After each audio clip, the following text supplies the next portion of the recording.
जय हिंद साथियों, पुनः ऑनलाइन क्लास में हम हिंदी साहित्यकार रचना एवं रचनाकार पर प्रश्न लेकर के उपस्थित हैं। इसके पहले की वीडियो में हम लोग यहाँ तक देख चुके थे। आज वहीं से प्रारंभ भी करते हैं। 448 प्रश्न। इस चालू करने से पहले आपसे एक बात कहना चाहता हूँ कि आप लोग वीडियो को पूरा देखें और लाइक करें, शेयर करें और ज्ञान को ग्रहण करें।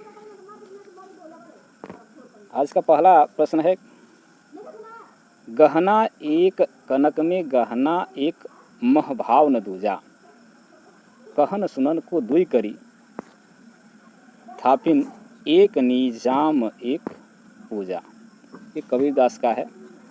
ये विकल्प सही है। अब यहाँ से व्याख्या इस प्रश्न का देखेंगे। व्याख्या नहीं देखा गया था, इस व्याख्या के लिए ही हमने प्रश्न को दोबारा पढ़ा है। प्रस्तुत पंक्ति ज्ञान मार्गी काव्यधारा के प्रतिनिधि कवि कबीरदास द्वारा रचित है। आचार्य हजारी प्रसाद द्विवेदी ने कबीर को भाषा का डिक्टेटर कहा है।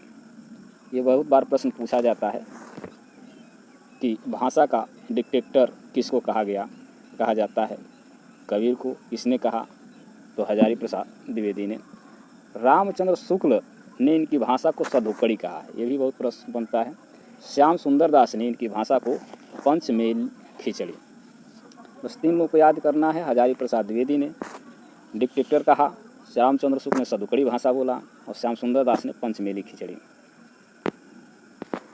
अगला प्रश्न है, तंत्री नाद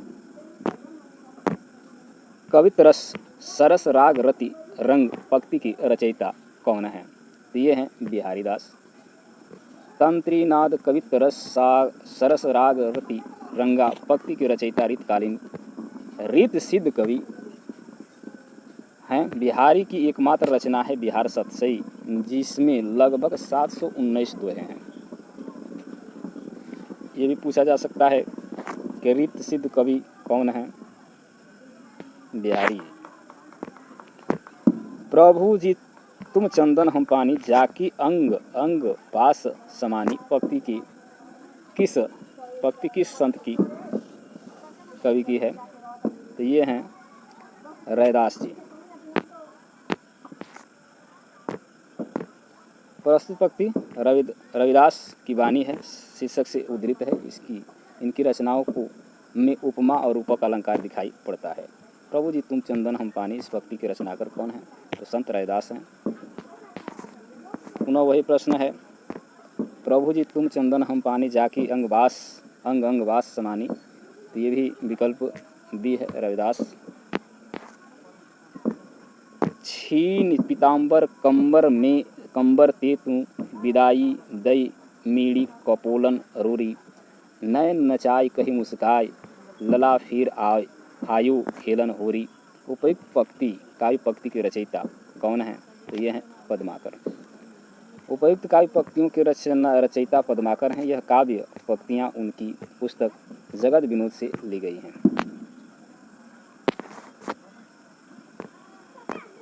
प्रभु जी तुम दीपक हम बाती, जाकी ज्योति बरै दिन राती।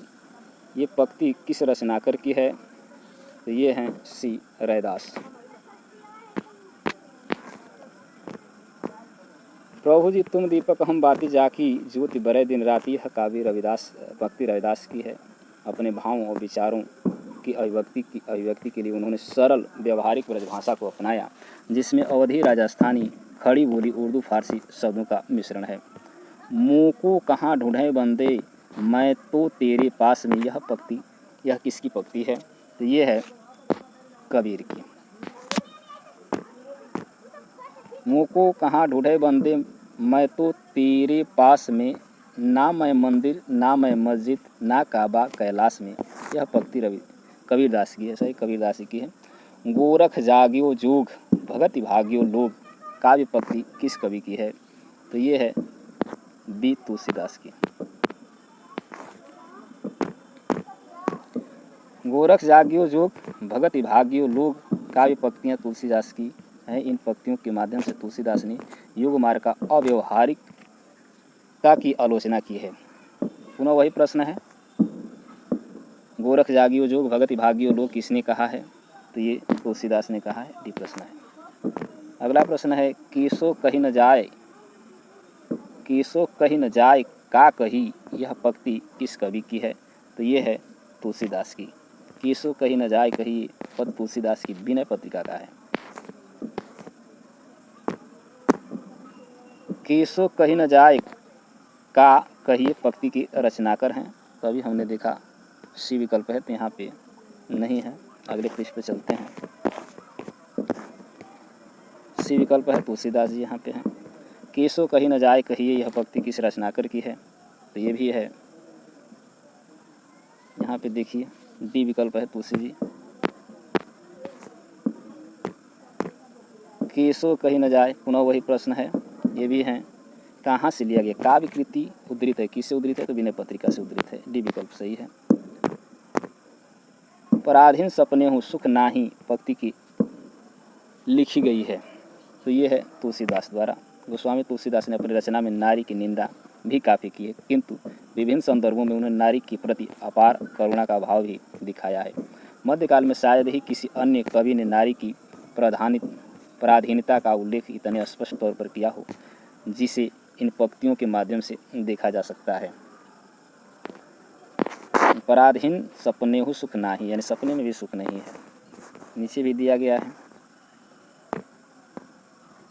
कत विधि श्रीजी नारी जग माही, पराधीन सपने हूँ सुख नाही, पूरा ये लाइन है। मात पिता जग जाय तजियु, विधि हूँ न लिख्यो कछु भाल भलाई, यह आत्मपरक काव्य पंक्ति इनमें से किस भक्तिकालीन कवि की है? तो ये है तुलसीदास की।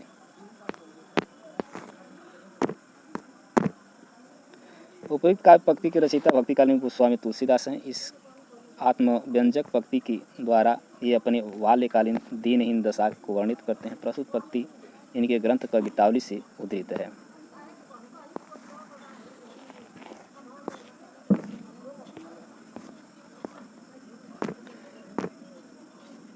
गिरा अरथ जग जल बिच सम, कहिए यत भिन्न न भिन्न पंक्ति किसके द्वारा लिखी गई है? तो ये भी तुलसीदास के द्वारा लिखी गई है। व्याख्या है, गिरा अरथ जल बिच सम, कहियत भिन्न न भिन्न पंक्ति तुलसीदास द्वारा लिखी गई है। यह रामचरितमानस के बालकांड में दोहा छंद के रूप में लिखित है।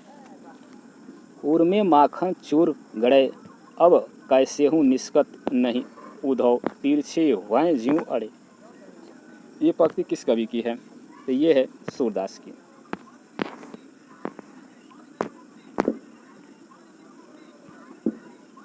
भगवत कृपा की प्राप्ति के लिए सूरदास की भक्ति पद्धति में अनुग्रह की प्राधान्य है। ज्ञान, योग, कर्म, यहाँ तक कि उपासना भी निरर्थक समझी जाती है। उन्होंने भगवद शक्ति की एकादश रूप का वर्णन किया है। नारद भक्ति सूत्र के अनुसार आसक्ति की एकादश रूप